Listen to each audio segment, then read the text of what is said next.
आज चाहिँ डे 4 हो अनि म चाहिँ मामा घरबाट छोडेर सानीमाको घर जान लाग्यो दिदीन अनि अब म उतै घुम्छु अनि आज रागा मारेको सरा हेर्ने अनि भोलि सिमी देउरालीको हेरेर म साझा मामा घर फर्किने हो अनि हामी चाहिँ जाडो लाखम यस्तरी अनि सानो बुढा चाहिँ छतमा हुनुहुन्छ कता हुनुहुन्छ मेरा मोबाइल छ रमाइलो छ गाइस लागियो गाउँतिर लागियो झोला बोकेर सकेन उकालो चढ्दा सास अड्किन लागिसक्यो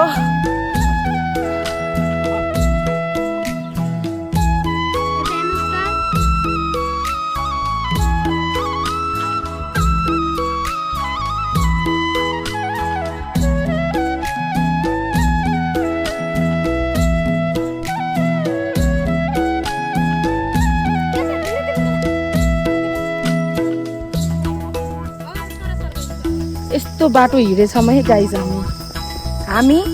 यस्तो बाटो हिँडेछौँ यहाँ यो भनेको त्यो डिस्कभरीमा हिँड्छ नि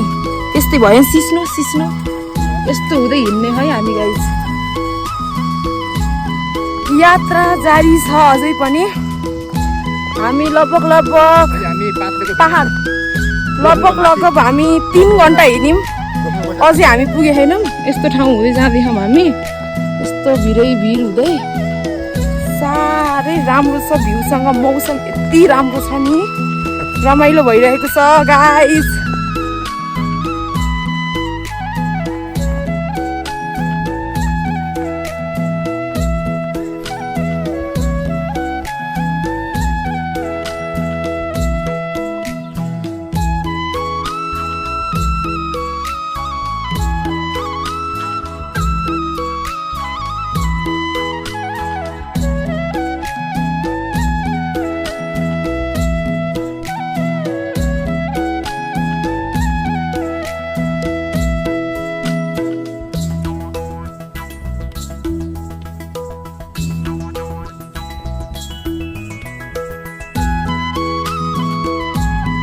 रमाइलो हेरेर हिँडेको लास्टै जाडो हो गाइस तर कपडा ल्याइएन के गर्ने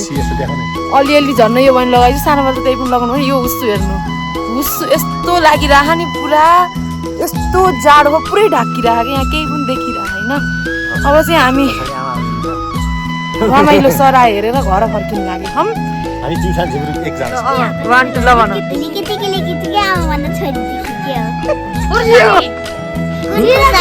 जिरे हुर्सानी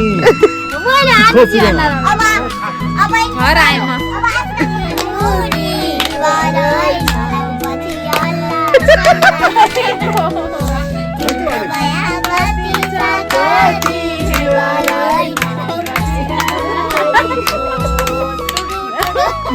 आज चाहिँ डे 5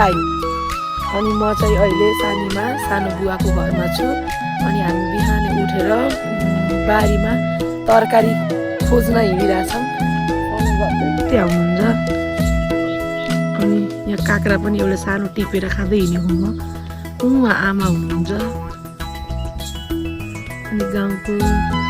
सुन्दरता हेर्नुहोस् यहाँ पुरै हिमाल देखिन्छ आज चाहिँ हुस्सी लागेको भएर त्यस्तो देखिया होइन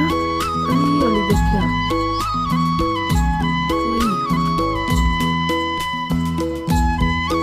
रमाइलो छ गाइस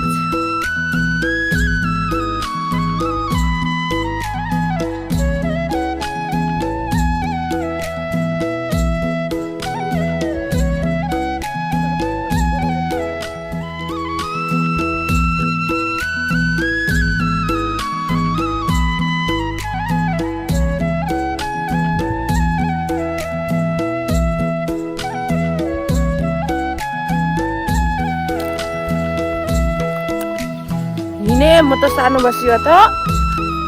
घाँस काट्न किबी हेर्नु किबी सानोमा मोरे सिस्नोले पोलेर यहाँ मर्न लागेको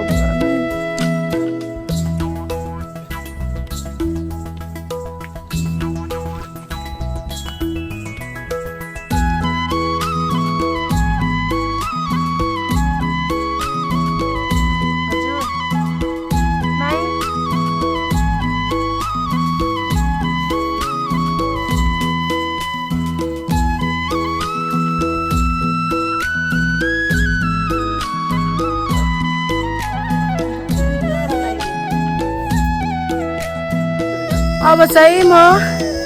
सानीमाको घरदेखि जान लागेको माथि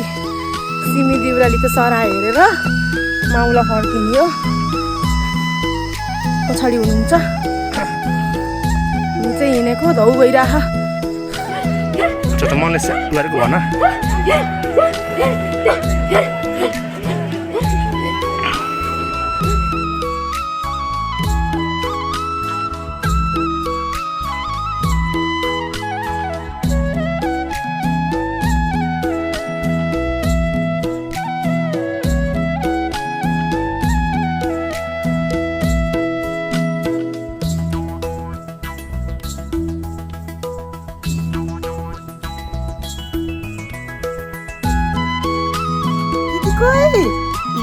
जेरी खाए भन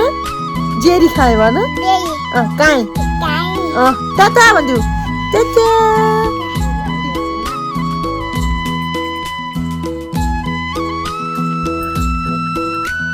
बाई भन आज चाहिँ म मामा घरबाट फर्किन लागेको रमाइलो भयो थियो जानै पर्यो जहाँ गए पनि आफ्नै घरमा जानु पर्ने छ लास्टमा अनि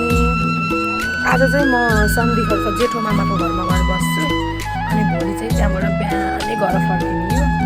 अब चाहिँ हिँड्न लागेको म